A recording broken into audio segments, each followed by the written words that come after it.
Thanks very much for that introduction, and it's a pleasure to be here. I think to me it feels a bit like being one of those. I feel like one of those distant relatives that show up at these big family events.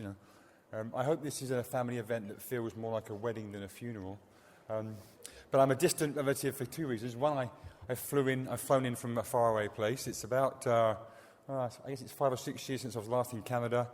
A decade or so ago, I was a more frequent visitor when you were grappling with issues around BSC and a whole bunch of stuff with the red meat supply chain, and thought that there were lessons to be learned from what had happened in the UK. So a decade or so ago, I felt I knew more about Canada than I do now. So you'll forgive me if I'm not going to confess to know huge amounts about what's going on here, but I listened to this morning's discussion with considerable interest. I'm also somewhat distant these days from a disciplinary perspective, and I'll come to my background very shortly. But my formative years as an applied researcher were very much in Agri-Con. I spent a decade at Newcastle University, and then another 10 years at Y College that some of you will know about. But for the last 15 years or so, being based in a business school, I've been working up and down the supply chain, and as a result, I'm having to learn new languages, working with different disciplines and different people, which means sometimes I forget what it's like working with and the kind of issues that agricultural economists, I was going to say are obsessed with, but at least are charged with working on. So bear with me, and I'll try and steer my presentation in the right kind of way. And if I fail to do that, then hopefully there'll be questions at the end where you can bring me back to questions that are of real interest to you. I've chosen my title deliberately, Supply Chain, Not Value Chain. And I've not come to antagonize, but I might try and stir up some interest. It still feels like Canada is a place where supply chains are at work rather more than value chains. And I didn't hear anything this morning that makes me question that assumption. And one of my conclusions is that we shouldn't make assumptions. And I've already confessed that I don't know very much about what's going on here these days. But much of what I heard this morning bared resemblance to the sorts of discussions that were happening a decade or so ago when that other black swan moment was BSE. And we didn't see that one coming either. And I question, well, why? And I wonder whether it will be 20 years before you have another black swan moment like you had, by the sounds of it, last harvest. So I better get on, because although I've been given this incredible amount of time, which is a real pleasure, I mustn't overindulge myself. You've got homes to go to, tummies will be rumbling, and you might just get fed up with this stuff. So, and forgive me if that instruction to not have anything too complicated in the presentation, that was a bit strange. I'm sure you didn't mean it that way. It means that I've got lots of pictures, or at least I've got lots of slides, but many of these slides have just got pictures, and there's only 2 or 3 that maybe are particularly challenging to follow. I'll go through many of these quite quickly, and I'll pause on the bits that I think are of particular reference that might have changed having heard this morning's session, and you can come back and pick me up on. And I'm going nowhere, by the way, so you're all rushing off to your homes, I expect. I'm very happy to be here all afternoon and all evening, so I'll happily spend time sipping coffee or something stronger with anybody that wants to do that this afternoon. Okay, so I'm going to talk about the challenge, at least how I see the challenge kind of everywhere I go. I have to make reference to the paradigm shift. I'm sure some of this was touched on yesterday, or you're grappling with it daily in your lives as policymakers or heads of organisations that are involved in the agri-food industry. I'll then share with you my 4 success factors for making supply chains work more effectively, and then I'll pick up on a case study that isn't a Canadian one, but I think there's lots. I chose this one because I think it's relevant for the context. They had a black swan moment, and I was there at the time to not help them deal with it, but navigate at least the path, and then I'll wrap it all up. You will remember a variety of things. I can't force you not to remember the things I don't want you to, but these are the 4 things that I kind of picked out so that for those of you that have got other things to do or feel I'm meandering, this is the slide that perhaps matters the most, because all the rest is just supporting this stuff. You don't need me to tell you the first point, but I want to emphasize the extent to which the environment in which you all operate and the industry that you represent and serve operates is becoming increasingly complex and uncertain. So people that believe they can predict the future are kidding themselves, they're arrogant, because we can't. It's becoming increasingly difficult. So I applaud your courage in believing that you won't have another harvest like this, like last year, for another 20 years.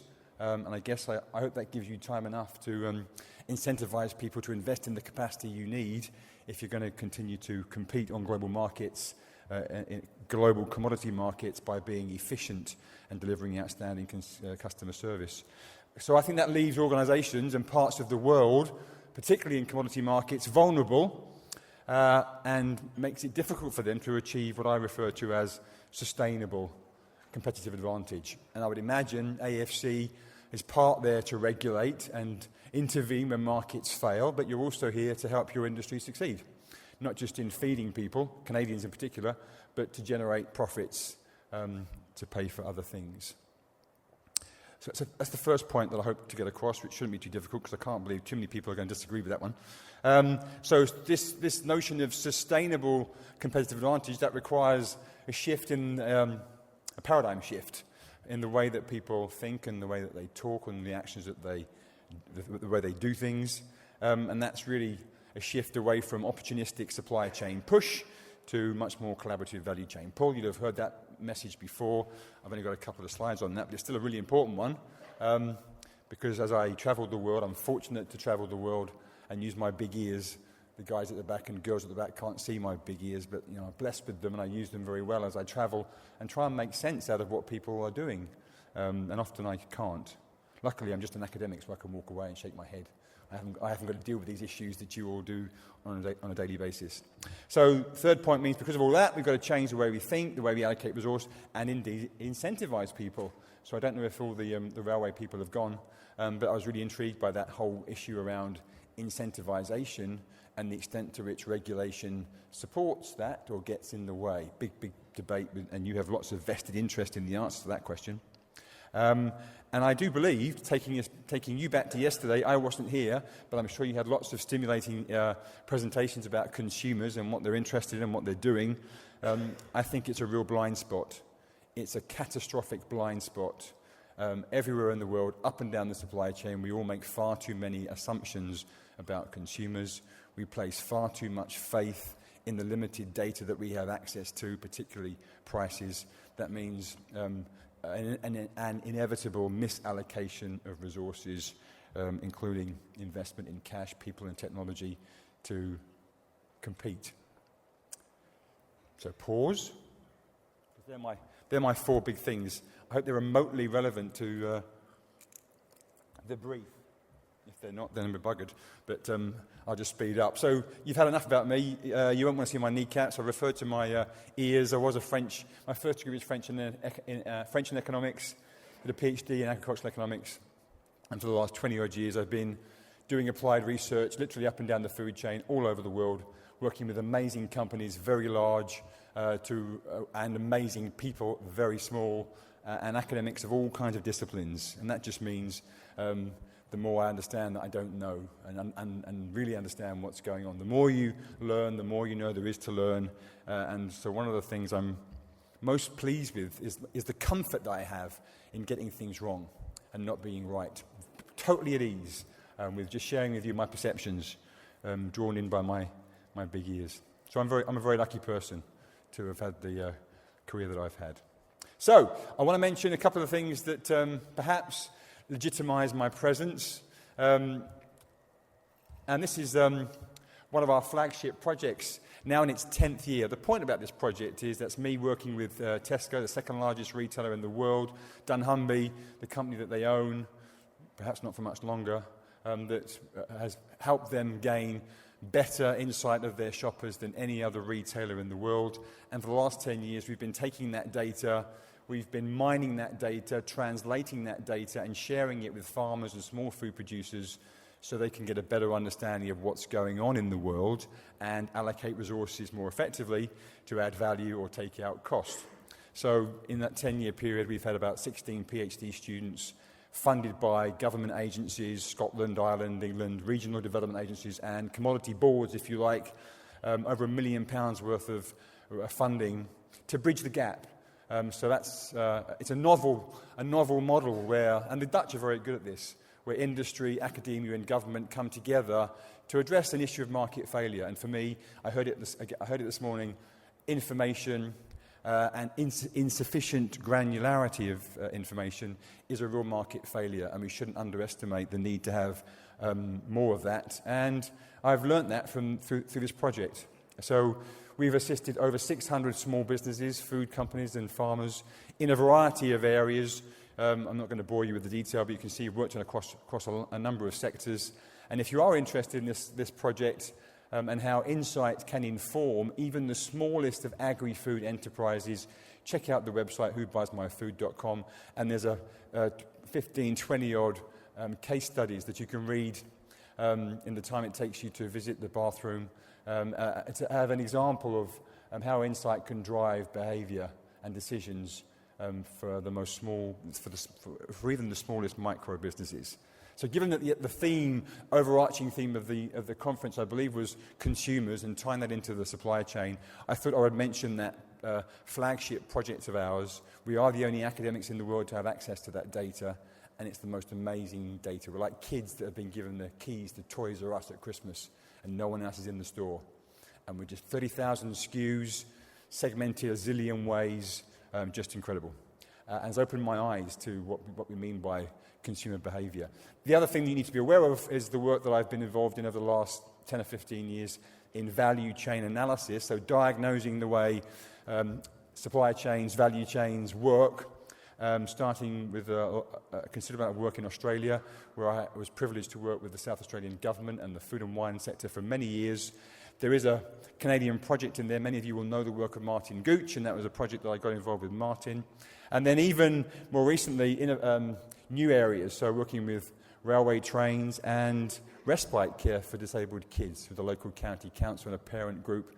And I mention that because it doesn't matter what the context is.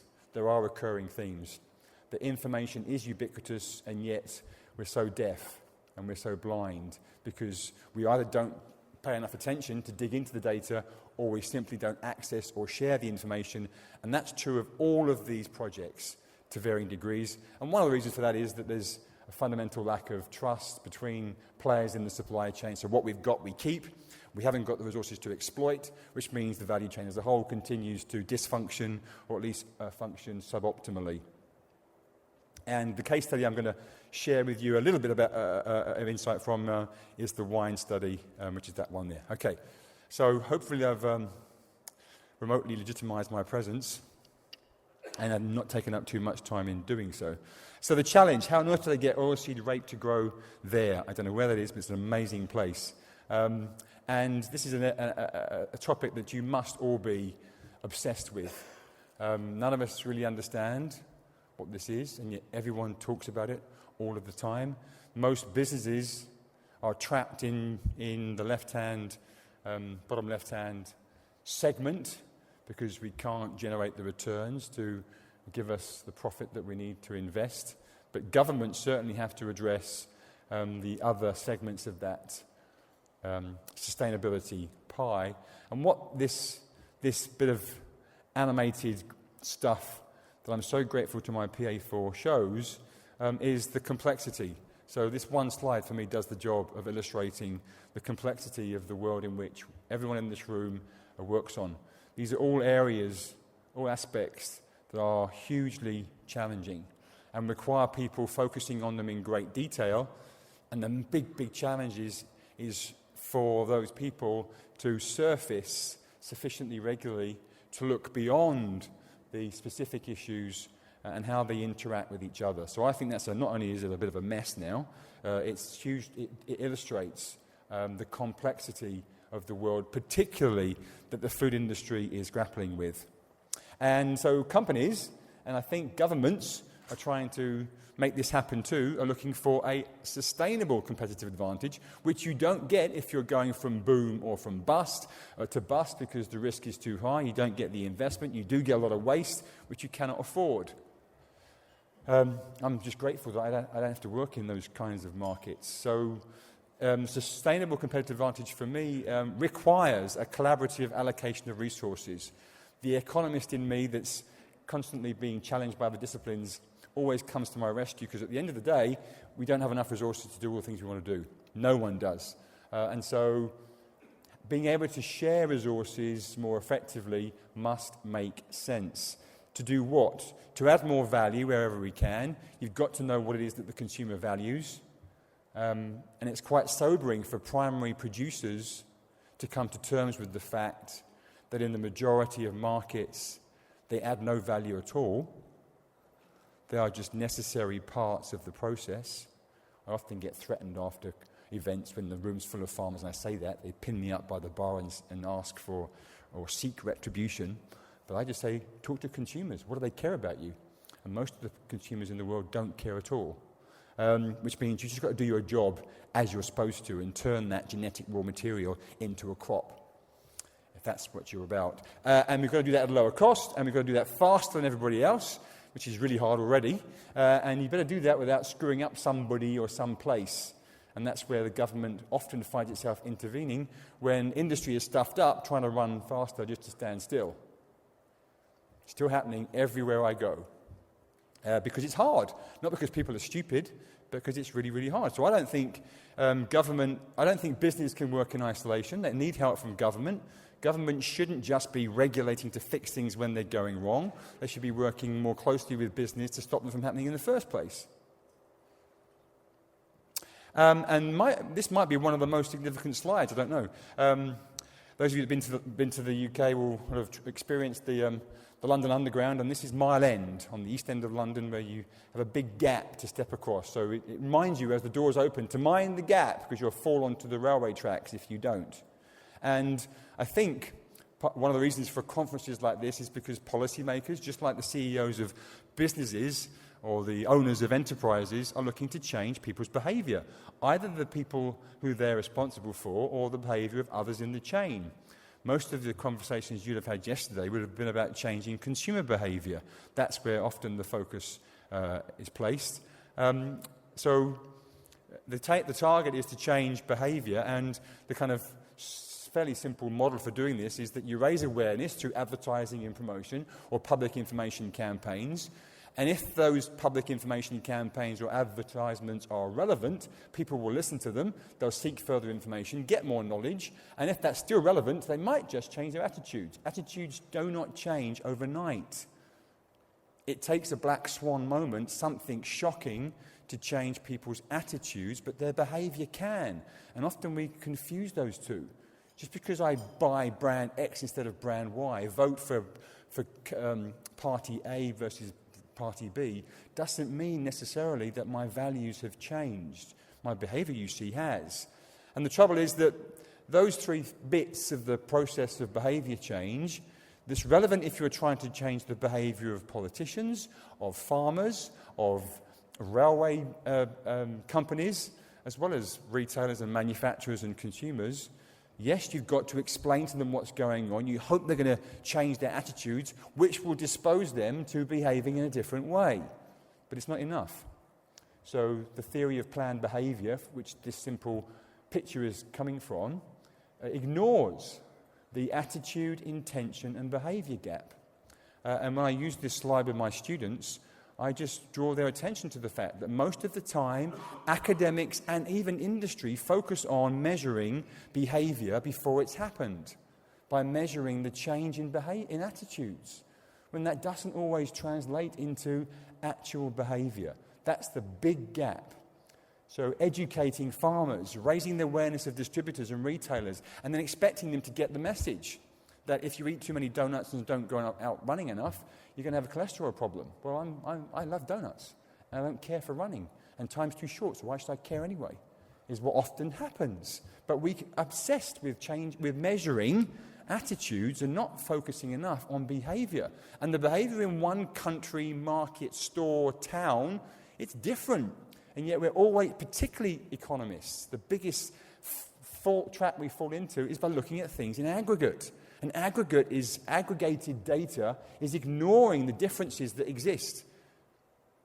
It has fundamental implications for where you allocate your resources, how you intervene, who you choose to intervene with. So that's been flashing long enough. You get the gist. So the value proposition, whether it is to a consumer or an investor, because the point about controlling, which I discovered you do, the amount of profit that a stakeholder can make, the notion that there's a good reason for that, and that we shouldn't have that issue on the table if we're trying to get investment that would build the capacity for you to move grain faster, cope with more different stuff in the future, when capital is clearly now incredibly mobile. I find that a hard one to accept purely on the face of it. If there isn't the incentivization to invest, why would you? There are plenty other places to invest your limited investment funds, so why would you invest it in a place where your profits are capped? So the message has got to be very clearly targeted, has to be communicated effectively. It won't be communicated effectively if there's one message for everybody. So if the message for everybody is that the Canadian wheat is the cheapest there is, and it's incredibly good quality, and you can expect to have it when you want it, and you only tick one of those boxes, then no surprise, fascinating comment when someone says, it better be even cheaper next time we even think about doing business with you. Shit, I'm glad I'm not a grain producer in Canada. So the delivered consistently bit of that is the supply chain. Whatever your message is, if you can't deliver it consistently, then it takes a long time to break that trust that you have broken through the actions.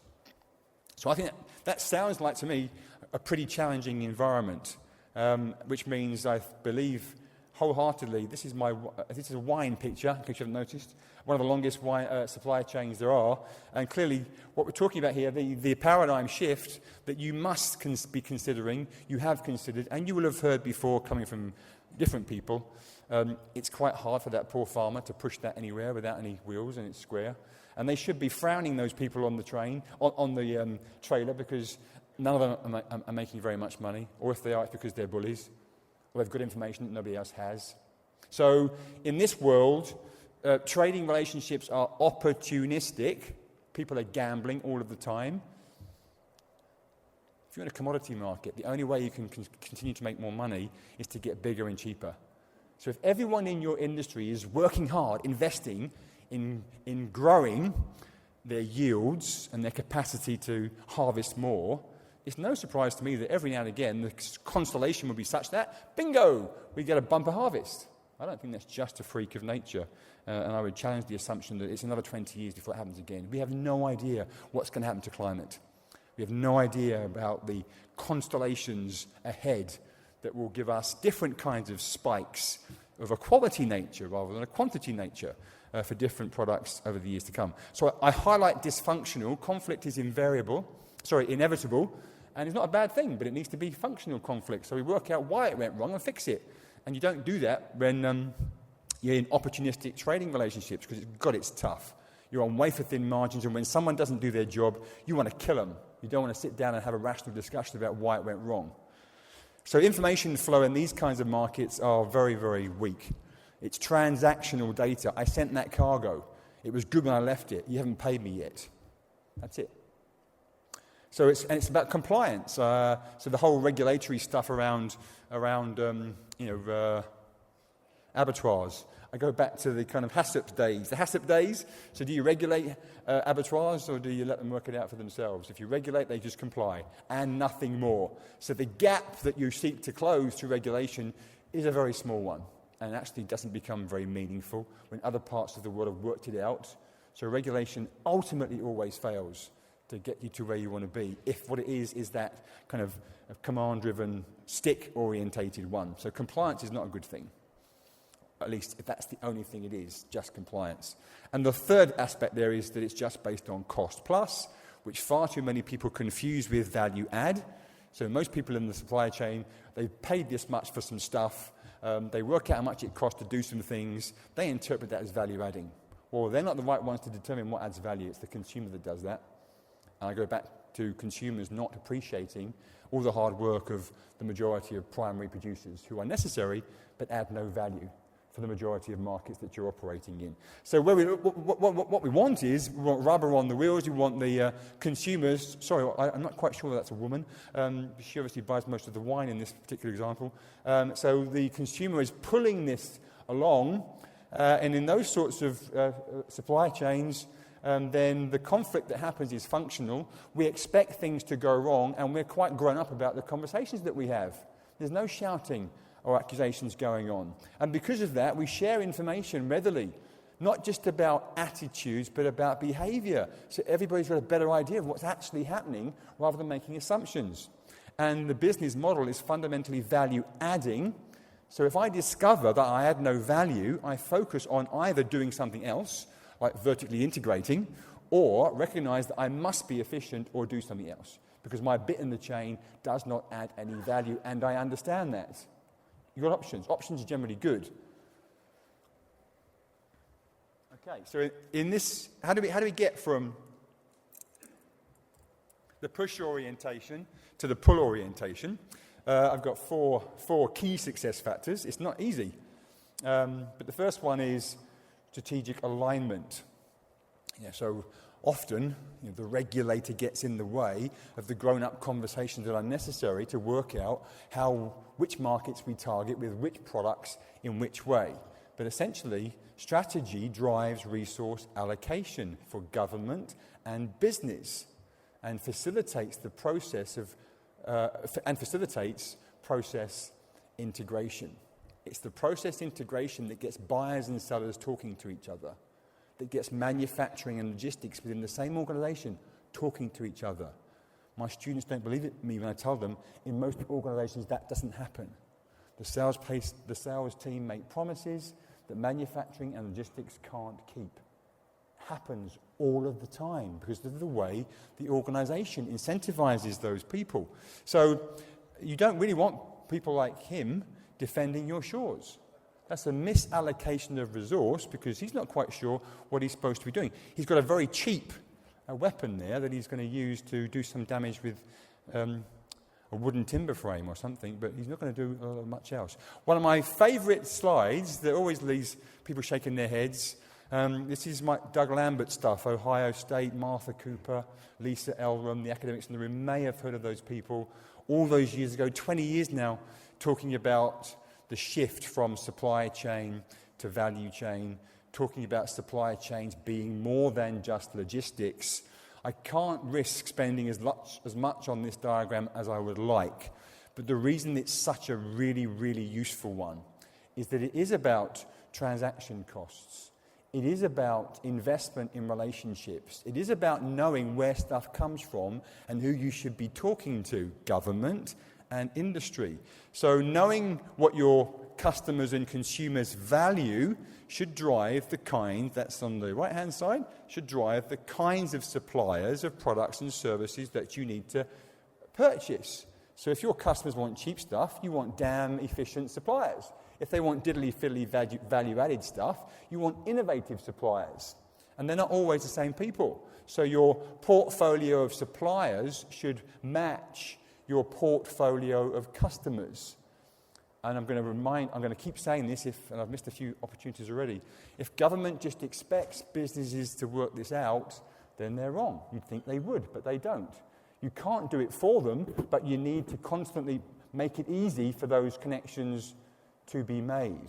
Once you get that, and of course, it's alarming how many manufacturers and retailers aren't quite sure what's happening to the left-hand side of the supply chain as they increasingly source from places they know nothing about, through people they don't know even exist. Witness Horsegate, the second biggest retailer, not knowing where its meat comes from, and oh, look, there's some horse stuff in there that we thought was beef. Luckily, it was just a joke, because no one died. It's long forgotten, and yet what a travesty for the world's second biggest retailer. They were just pleased that lots of other retailers and lots of other brands were being found out to have the same issues.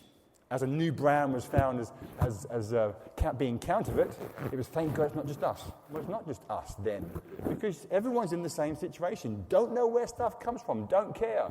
Up the spec, cut the price, and assume it will happen. There's no incentive in investing in traceability systems. Consumers don't care. They expect their stuff to be safe and aren't going to pay for the industry to make sure it is. No incentive. The information systems don't exist, so we don't know and we hope. And we'll flex our muscles to make sure it happens if it doesn't. And when that fails, governments will regulate. No, they won't, because they haven't got the courage to take on an industry that's far too powerful. The other thing is, who does the, if you bother to follow the legend, who does the managing of the processed links? So once you've worked out which customers or which parts of the world are important to you in your sector, your business, who manages those relationships? And this is an interesting one again, going back to things like quality assurance and traceability. In the good old days, that was farmers saying, this is unreal, that we're being asked to do all these things to assure our customers that our stuff is good. And for every 20 that said that, there'd be one that said, we're happy to demonstrate how good we are, invest in that stuff, and recognise the innovation offset. Those of you that have read Spencer and stuff, how much better you become when you start to watch what it is that you do. So there's a real dilemma there about who does the management of process links. Most buyers assume suppliers will do it, and they don't. They cheat on them. Most suppliers feel aggrieved that they're being asked to do it, so they don't, and you fall into the compliance trap. No one's doing it well enough. I spent enough time on that one. Information flow, we've touched on that already this morning, I heard. So you all know the principles here, don't you? Because this is a very important space for agricultural economists. Information asymmetry. And without information, you have unnecessary uncertainty and risk. And what's really important is you can't be efficient as you need to be, i.e. lean, without information, because you're carrying too much inventory, for example. And you can't be responsive enough if what you're trying to be is agile. And the irony of all ironies is that retailers around the world, and increasingly food service companies too, are expecting their supply chains to be both lean, efficient, and agile. So they won't necessarily understand the importance of buffer stock for agility. And it might be a black swan moment that says, who could have forecast we'd need this much additional capacity? But if the plan was to keep growing, and it takes this much time to develop infrastructure to accommodate an industry that might be that big in 10 years' time, when does that investment start? So you get this stuff, don't you? That information doesn't flow. Of course there's a role for government here. Even in a little tiny backwater like the United Kingdom, you still have farmers that can't connect to the internet. So when we're saying to them, you need to be in touch with the market, we need to send you your test results every day so you can respond, they can't. That's all they need. All they need is an excuse not to do something. And there's no incentive for the market to provide that service because there aren't many farmers out there who are going to pay for it, so it doesn't happen. They don't carry too many votes, so the government doesn't care. And there we are, we're stuck. I guess they probably care more here than they do back in the UK. So information flow is really important. And information, even when you put the systems in place, the information will not flow if the relationships don't exist. And I'm not saying that everyone should collaborate with everybody. Of course, that's stupid. So you've got to work out who. You've got to work out what you're collaborating to do. And then you've got to work out, and why are we doing this? That's a skill. It's not just an art. There's some science in this too, and which means there needs to be some resource allocated to it. There might need to be some capacity building and training in it. We don't do much of that anywhere in the world. So you need a bit of commitment. He's not very committed. You need a bit of interdependence, which often makes you feel uncomfortable. Yeah, I need you as much as you need me. Ooh, that makes me feel vulnerable, so I'll avoid that. Thank you very much. And trust. Here's an experienced pilot who believes he has the skill. And if I'm upsetting anybody, please forgive me. I find sometimes these images helpful in getting across complex messages in a simple format. Trust is a very complex construct. Agricultural economists tend to assume it away through their black box modelling, but in reality it has a big impact, and there's the trust in believing what I say, would you buy a second-hand car from me, and my ability to actually make sure the car is running in the first place. So whilst he may have been an experienced pilot with all of his skills, I'm not quite sure I want to take the risk. And that's my one slide, that just acknowledging that we don't expect to have collaborative relationships with everybody. If you're in a commodity market, you're at the top end.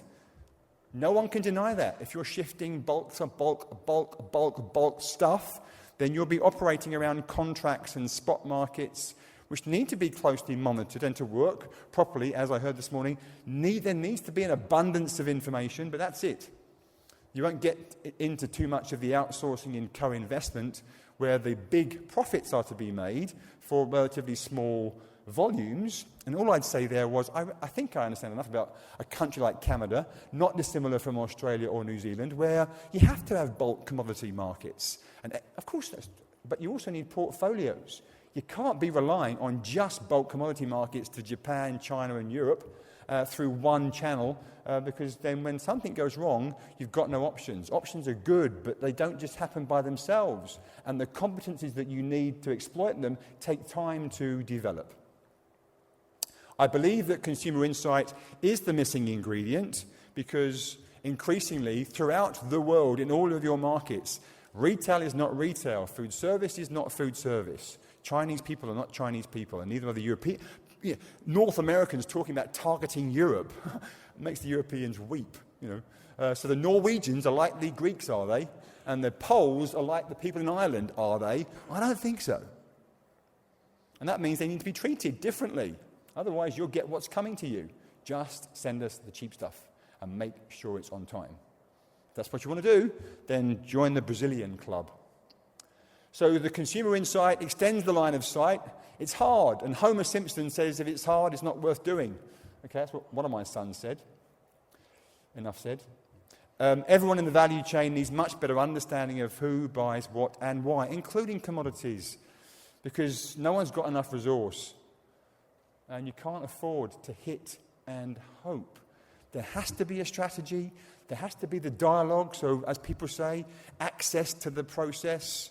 The trouble with a heavy hand of government is it does get in the way. Heavy-handed government regulation inhibits constructive dialogue. It should be part of the dialogue. It shouldn't be instead of the dialogue between customers and suppliers, the links in the chain. It's too convenient for farmers to rely on government to bail them out. Bail them out of what? The reality, which is they add no value. And it informs the value proposition. You want people queuing up for Canadian grain and beef and pork and what have you. You don't want people really wanting to be somewhere else when those decisions are taken. And there's a really interesting point here, as I've learned over the last decade of playing with this data, sharing it with companies large and small. When you have insight about the consumers of the products that your customers are buying your ingredients for, the conversation is completely different. Insight is an ingredient for changing the conversations, shifting the balance of power between buyers and sellers. Generally, the buyer is the powerful, the supplier is the weak, and that's why I've highlighted supporting account management. If you keep producing things and exporting them, getting rid of, disposing, liquidating, then you won't have those kinds of grown-up conversations. And if government is supporting that, they are fulfilling a process that only has one place to end. You will never be the lowest cost of anything. And if that's what you want to be, good luck to you. So money is not the only currency. I believe this with a passion. But you've got to spell it out. My favourite example is organic food. An industry that is so badly organised. I've got it so terribly, calm down, it's terribly wrong. Why is that? Our own research, maybe it's different here, our own research tells us this. For simplicity's sake, a third of the consumers are young mothers who don't want to poison their kids. A third of the consumers are let's make it 25%. 25% are young mums who don't want to poison their kids. 25% are empty nesters, a bit like me. Kids have grown up and left home. All this disposable income. I'm going to indulge myself in organics. And the other 25% are old age pensioners that want to live longer and young people that want to look beautiful. So that's 3/4 of the market for organic food not remotely interested in the one thing that motivates the organic industry, which is to save the planet. Price is too high, people say. Cut your prices because we're not increasing our penetration. Sales are not enough. It must be too expensive. Nonsense. Prices should be increased. Why would you cut the price of a product that you can't grow more of? Absolute nonsense. The majority of consumers are not interested in the one thing that motivates the producer.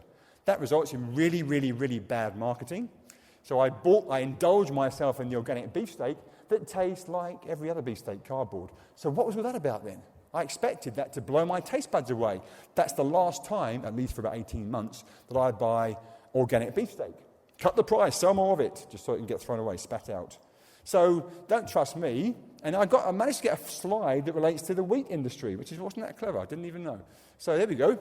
Let's make it easy. Your maths are better than mine. You're agricultural economist. So let's make it 2 for 1. So the exchange rate 2 for 1. Standard loaf of white bread in Tesco's, the UK's biggest retailer, 59p. What's that, $1, right? So interesting. Segmentation.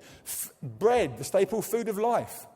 You all know this stuff because you've made lots of money exporting high-value grains to Warburtons. There they are, down there with oat bran, I think it is.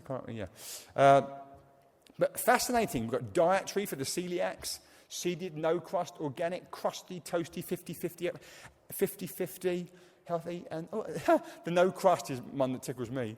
So we add value by removing the pain of taking the crust off. How much value can there be in that? So if we have more time, and probably if we had a smaller room, I'd ask for the audience in participation now. So vote for the ones, we should have those handsets. Vote for the one that's the most expensive, and then justify your choice. I can't do that.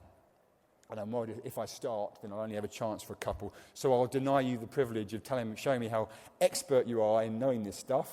So there you are, there's the standard one, and I expect you would have worked out, because you're smart people, that the biggest selling, highest priced product is that dietary bread, that's for the people that simply cannot resist. They must have bread for breakfast, sandwiches for lunch, but they know that if they do, and it's not that one, it's going to make them feel sick. So we've got them cornered, and there aren't that many people interested in them, so there's roughly a 4-fold price premium for those guys that have got no choice. And there we've got it, crusts away. She sits there at somewhere close to the highest price in the range at £1.22. What's that, $2 or something for just taking the crust off. And then the toasty. So for those in the focus group that said, well, I only eat bread when it's breakfast time in a toaster, we've got a product for you. This is the bread with the flour formulated to give you the most amazing toast experience. And it's there at £1.18. And then what have you got? You've got those, so I call them functional. They're functional products. Then you've got the taste ones coming in. Oat bran, must be the granny's one, that one. Oat bran at 65p, but the seeded, there's always a few in the unit to go for seeded, and that's got some very smart miller with some very select farmers growing some very select varieties to give that taste difference, and the crusty, which has got that texture. Then we've got the 50-50, which has got that really good blend of brown and white. Good value for money, that one. And the healthy, look at that. You must have had someone yesterday saying health is a major driver across the globe. Well, if you're a celiac and you don't want stomachache, yes. But for the rest of us, we've worked out that bread's not a healthy product. And I'm not going to substitute my experience by having some substandard health experience, which may explain why it's down there at 87. And you all know what's coming. What's the missing one? Which nearly always half the audience say will be the most highest priced. It's the organic at 85p. Barely twice the price. That no one's buying. They've got no reason to. Taste, health, function, picked up by somebody else. Just keep cutting the price and expecting farmers to grow more for less, putting it in a bag, calling it organic. But we're saving the planet. No, we're not, because no one's buying it. And why is that important from a value chain perspective? Not just for a bit of a laugh and a joke to show how useful and real segmentation is. Well, where's the value come from that category? The retailer gets the biggest share. The red arrow is reflecting the fact that the retailer takes the biggest share, which which is why occasionally we have to wrap his or her knuckles for exploiting their market power, because their margins are pretty well fixed. But the rest of it is the breeder, back to my point about genetics, and then the clever miller, just like a winemaker with a grape and a vat, and a little bit from the baker with the crusty stuff, and a very slight increase for the farmers who happen to be growing the organic. The rest are just necessary and add no value. So we've got to break this mould, and perhaps that's one of the reasons why you have conferences like this, because you don't want to end up like that poor soul. And I'm getting close now to the finale, whatever you call it, the end, actually, isn't it? Yeah. By sharing with you some insights into one approach that I would urge is a bit of a strong word, I think warrants further consideration. From a different perspective, value chain analysis is something that economists would do or claim to do, have been doing or claim to have been doing for many years in their own way. Here's a different take on value chain analysis. It's a bit like the patient that's sick that doesn't want to be told until it's too late. So the Well Men Clinic is empty because all of us men are going to live forever until we don't. And the Well Women Clinics are full because women are so much more in touch with their bodies and know it makes sense to get them fixed. And we all know what kind of mode the food industry is in. It's dominated by males who are going to live forever and don't want diagnosis that says they've got to change, particularly farmers. So that's the bit about no one's looking. So we've all got scope for improvement, but it won't happen if we don't get the sheet that says your cholesterol level's too high, or worse still, there's a shadowy spot on your lung, heaven forbid, and it's often too late. So you've got to draw the attention to the stakeholders in the chain of this reality, and value chain analysis can be an effective way of doing that.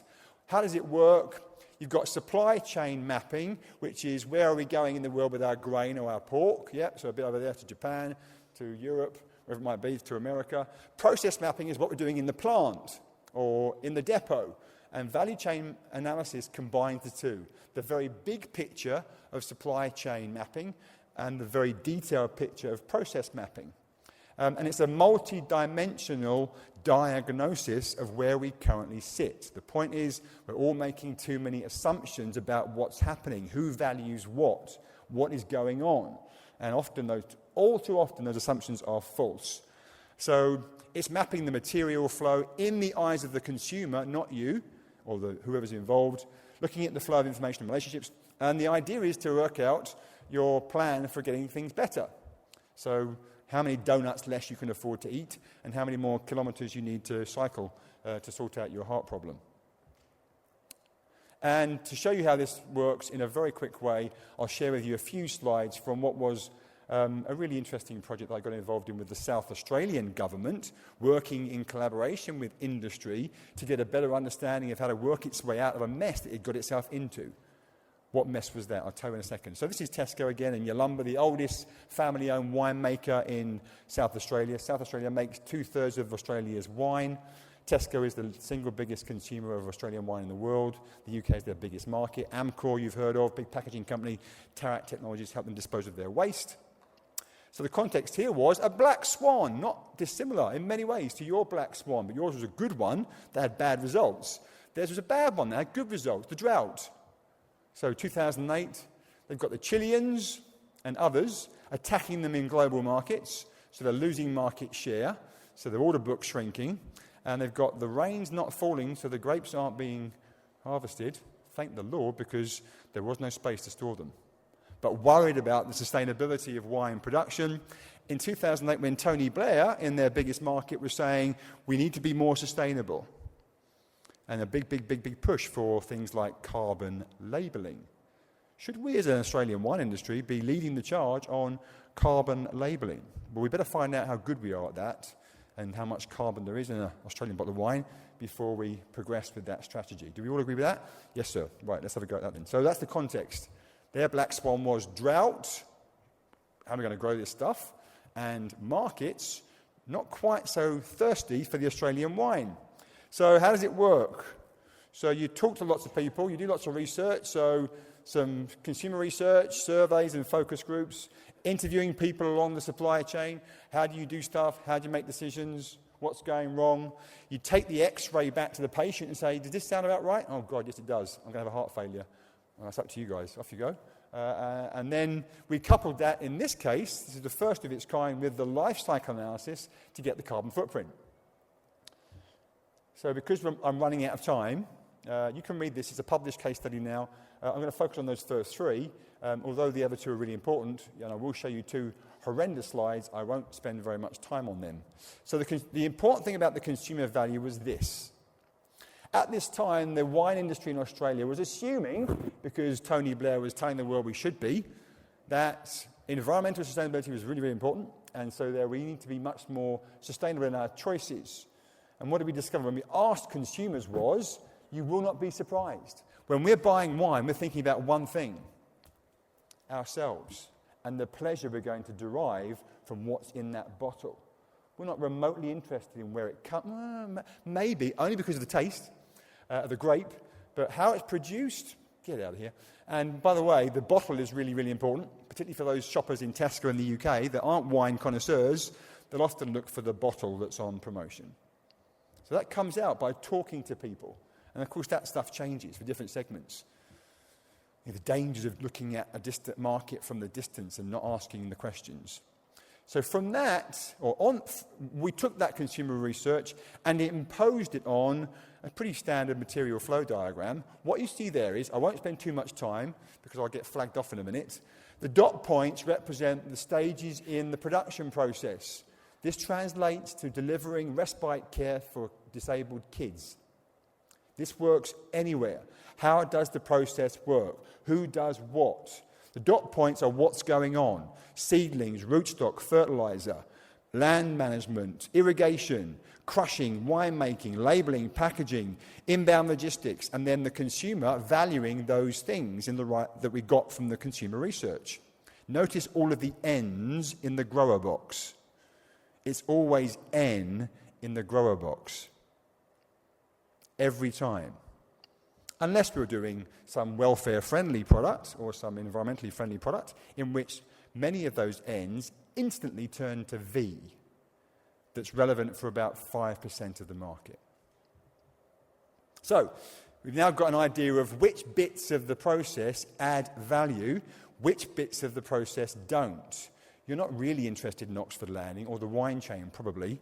But the important thing is if you discover that you add no value, you've got to move into a segment where you might, or you've got to be efficient. Maybe we should be sourcing grapes from China, was one of the conclusions we drew from that outcome. And the growers went quiet when they were confronted with the anarchy on the streets or in the vineyards around the prices they were being offered for the grapes they were growing. This is just stuff that is irrelevant. I'm just summarising what we discovered in that material flow. We then overlaid that material flow with the emissions data. In 2008, you still had people like Tim Lane, Professor Tim Lane, who's now a good friend of mine, banging on that food miles drum, using it as a useful shortcut for sustainability. No one bangs on the food miles drum anymore because they recognise it's meaningless. There you go. How much of the emissions in this bottle of wine were coming from Tesco or the consumer? Hardly anything. Where is all the damage done in nearly every agri-food value chain? In the field, in the paddock. And in this case, not even in the abattoir, but yes, in the bottling plant. So all those preservatives on the framework up which grapes grow, they're full of nasty stuff that does some awful things to the environment, as does that glass manufacturing in the bottling plant. Upstream is where the environmental damage is done. Consumers aren't remotely interested in the environmental damage associated with wine consumption, so it'll just carry on, won't it? And the answer is, well, maybe not. At the end of this project that cost over 200,000 Australian dollars, took us 18 months with a team of 6 people, big deal. And it doesn't always have to be like that. Many of my projects take us 3 months with a bunch of students. But this particular project, this is the one slide that the government who wrote the cheque found most useful. They were struggling with the issue of market failure. Why are we funding this research? What's it got to do with us? This is a market problem. Hang on a minute. The contribution to emissions from low to high and the perceived value from consumers from necessary to value added. This one bit of research, this one value chain, this one product between one grape grower and one customer, we were arguing pretty representative of many, if not most, of the situations. What did it reveal? The areas where most environmental damage was being done, and if no one's interested in this, then sure to God, governments must, it's the area where consumers found least interest too. Top left-hand corner is why the heck is government funding R&D in genetics, when that's what makes a difference to the taste of a pork chop or indeed the bottle of wine. That's the domain for business because that's what consumers value. You leave genetics, you leave winemaking, you leave other stuff like that to industry, and you focus on the right-hand corner, bottom corner. Things that are bad for society or environment that industry has no incentive in fixing. There's a useful piece of information that might support the reallocation of your R&D budget, we said to the South Australian government. Thank you, they said. And by the way, Tesco and winemaking companies, when you're busy talking to Tetra Pak about coming up with an environmentally friendly packaging for wine, do not lose sight of the fact that in the eyes of the consumer, the bottle is an integral part of the product. Do away with it at your peril. Oh God. And then we diagnose, why did this happen? So the dotted lines means no one's talking to each other. And why is that then? Generally speaking, dotted lines are associated with red relationships, which are dysfunctional. This is the oldest winemaker in Australia. I often, everyone loves Canada, like they do New Zealand. You're lovely people. It's a lovely place. They love to do business with you.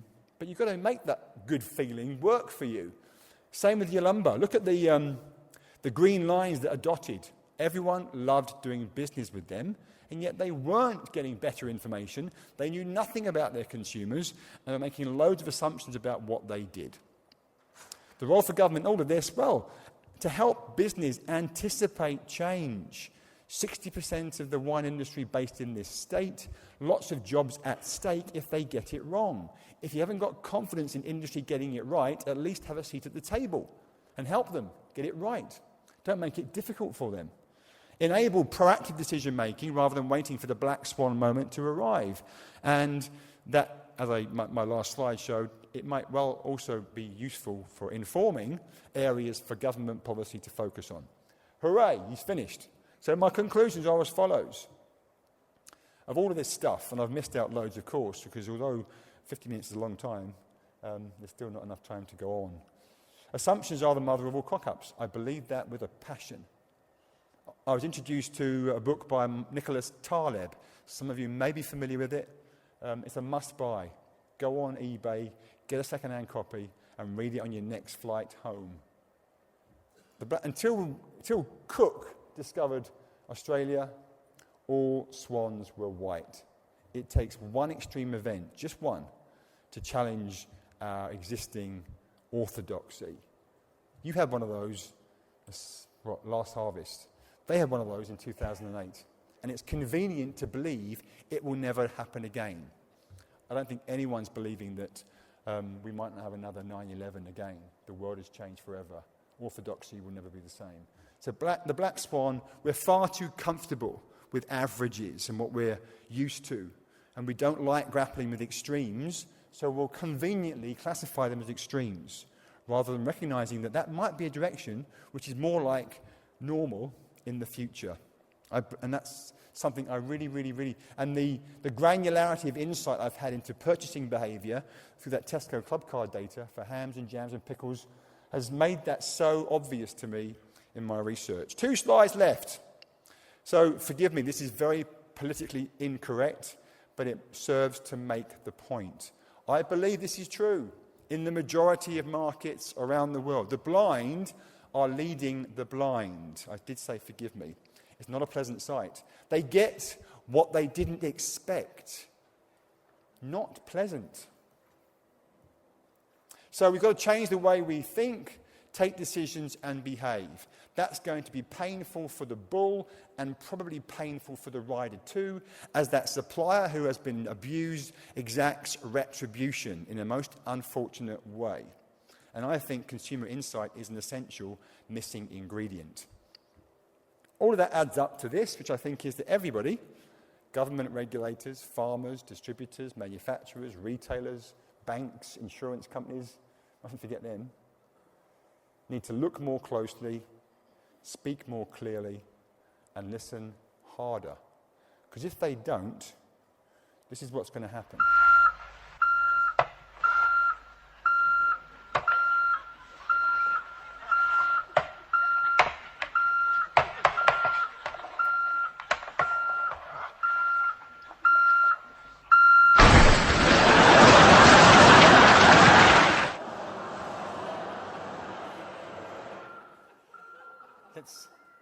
Let's hope. Oh, stop! Let's hope that truck, once is enough. Let's hope that truck isn't coming your way as our. There we go. Thank you very much.